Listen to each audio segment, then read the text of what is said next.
अब हम एक अच्छी खबर बताएंगे। पुलवामा हमले का एक मास्टरमाइंड पाकिस्तान में अननोन गनमैन का शिकार हो गया है।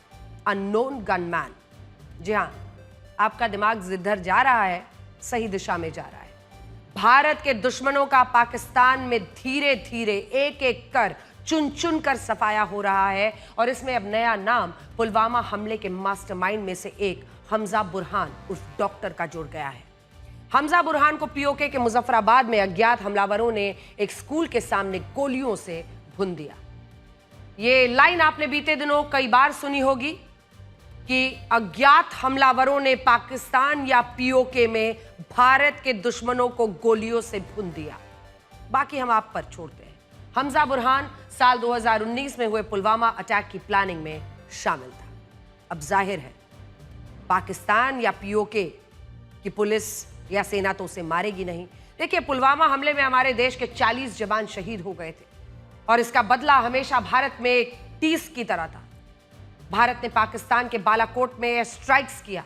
पुलवामा हमले में शामिल मास्टरमाइंड अब धीरे धीरे मारे जा रहे हैं। मसूद अजहर बड़ी मुश्किल से ऑपरेशन सिंदूर के एक हमले से बचा था। अब हमजा को अज्ञात हमलावरों ने निपटा दिया है और बताया जा रहा है कि हमजा को कई गोलियां मारी गई। पुलवामा हमले में शामिल आतंकी इस हमले के बाद पाकिस्तान में छिपते फिर रहे थे। पाकिस्तान सरकार आईएसआई इन आतंकियों को अलग अलग जगहों पर कवर दे रही थी। मुजफ्फराबाद के जिस स्कूल के आगे आतंकी हमजा बुरहान को मारा गया, उसी स्कूल में हमजा को प्रिंसिपल बनाया गया था। आईएसआई ने इस आतंकी को स्कूल का प्रिंसिपल बनाकर छिपाने की कोशिश की थी। सोचिए कैसे बचाया जा रहा था आतंकी को। उन्हें पता था कि भारतीय खुफिया एजेंसियां इस आतंकी को एक न एक दिन ढूंढ निकालेंगी और इसी वजह से आतंकी हमजा को सिक्योरिटी मिली हुई थी। एक प्रिंसिपल को मिली सिक्योरिटी को देखकर आसपास के लोग हैरान भी होते थे कि प्रिंसिपल है और इतनी सिक्योरिटी। प्रिंसिपल बनकर हमजा जम्मू कश्मीर में आतंकी हमलों का योजना बनाया करता था। 27 साल के हमजा बुरहान का असली नाम अर्जुमंद गुलजार डार था और वो मूल रूप से पुलवामा के रत्नीपोरा का रहने वाला था। हमजा बुरहान आतंकी संगठन अलबद्र का कमांडर था। अलबद्र में शामिल होने के लिए हमजा अवैध दस्तावेजों के जरिए पाकिस्तान गया था और फिर वहां आतंकी ट्रेनिंग लेने के बाद उसने जम्मू कश्मीर के कई युवाओं को अलबद्र में शामिल करवाया। हमजा पाकिस्तान में रहकर ही युवाओं का ब्रेन वॉश कर रहा था। आतंकी संगठन अलबद्र जैश ए मोहम्मद के साथ मिलकर ऑपरेट करता था और इन दोनों ने मिलकर कई आतंकी हमले करवाए थे। ऐसा देखा गया है कि पिछले 3-4 से वर्षों में भारत में अगर आप देखिए 3-4 वर्षों में आतंकी हमले करने वाले जितने भी आतंकी हैं पाकिस्तान में रह रहे थे, उनको धीरे धीरे मारा जा रहा है। अज्ञात हमलावरों ने गोलियों से भून दिया। ये आपने खूब सुना है। ये कौन कर रहा है ये कोई नहीं जानता, लेकिन इतना जरूर है कि कई बड़े आतंकी किसी गुमनाम धुरंधर का शिकार हो रहे हैं। इनमें कुछ आतंकी ऐसे थे जो भारत पर हुए बड़े आतंकी हमलों के मास्टरमाइंड रहे हैं। तो सुनिए पूरी लिस्ट। इसी साल अप्रैल में शेख यूसुफ अफरीदी मारा गया था। ये लश्कर-ए-तैयबा का आतंकी था। हाफिज सईद का करीबी था। फरवरी 2025 में हाफिज सईद का रिश्तेदार मौलाना काशिफ अली मारा गया था। यह आतंकी लश्कर का पॉलिटिकल विंग संभालता था। मार्च 2025 में पाकिस्तानी खुफिया एजेंसी आईएसआई का एजेंट मुफ्ती शाह मीर को बलूचिस्तान में मार गिराया गया। इस आतंकी ने भारतीय नेवी के पूर्व अफसर कुलभूषण जाधव को ईरान से अगवा किया था।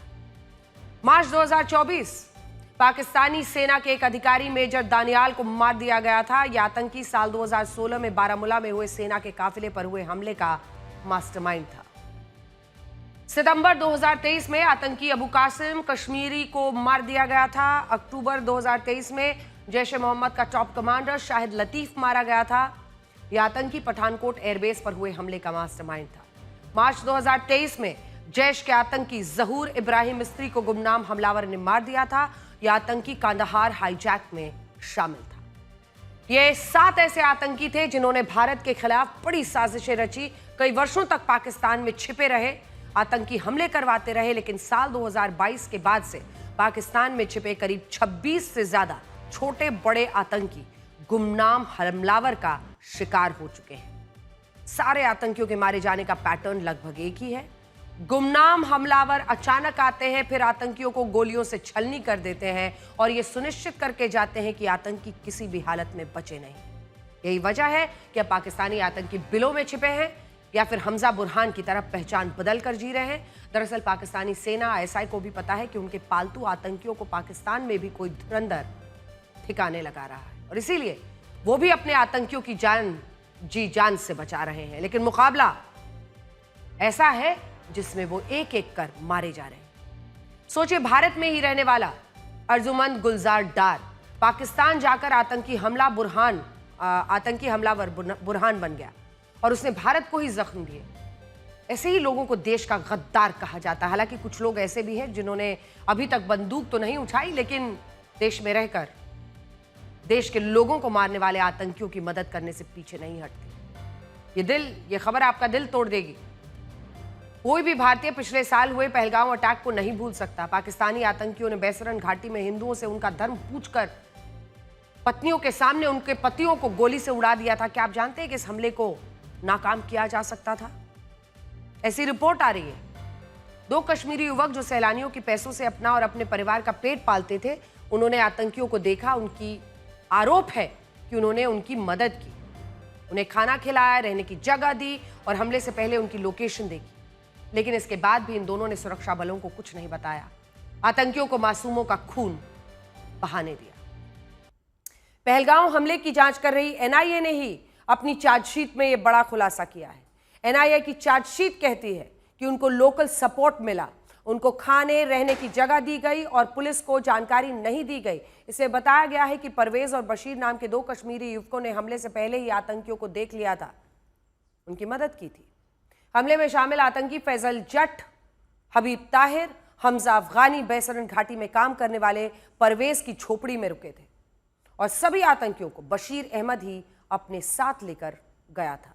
परवेज और बशीर ने आतंकियों को रुकने का ठिकाना दिया, रात का खाना खिलाया, अगले दिन खाना पैक करके दिया, चाय पिलाई, खाना बनाने का सामान दिया। आतंकियों को परवेज और बशीर ने अमरनाथ यात्रा, पहलगाम में सुरक्षा बलों के कैंप, सैनिकों की मौजूदगी और मूवमेंट की जानकारी भी दी थी। हमले से कुछ देर पहले भी परवेज और बशीर ने तीनों आतंकियों को बैसरन पार्क के पास बैठा हुआ देखा था। 22 अप्रैल को बैसरन में हमले से कुछ देर पहले भी इन दोनों ने तीनों आतंकियों को फेंस के बाहर बैठे हुए देखा था और ये जानकारी सुरक्षा बलों को देने के बजाय दोनों अंडरग्राउंड हो गए। एनआईए की चार्जशीट ये कहती है कि जो ये आरोप है उनसे एक बात जरूर साफ है कि पहलगाम हमले के आतंकियों को स्थानीय मदद मिली।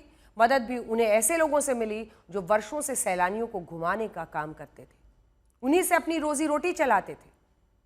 सोचिए, जिन सैलानियों की वजह से इन लोगों को 2 वक्त की रोटी मिलती थी, उनका घर चलता था, उन्हीं सैलानियों को मारने आए आतंकियों को यही लोग रोटियां खिला रहे थे।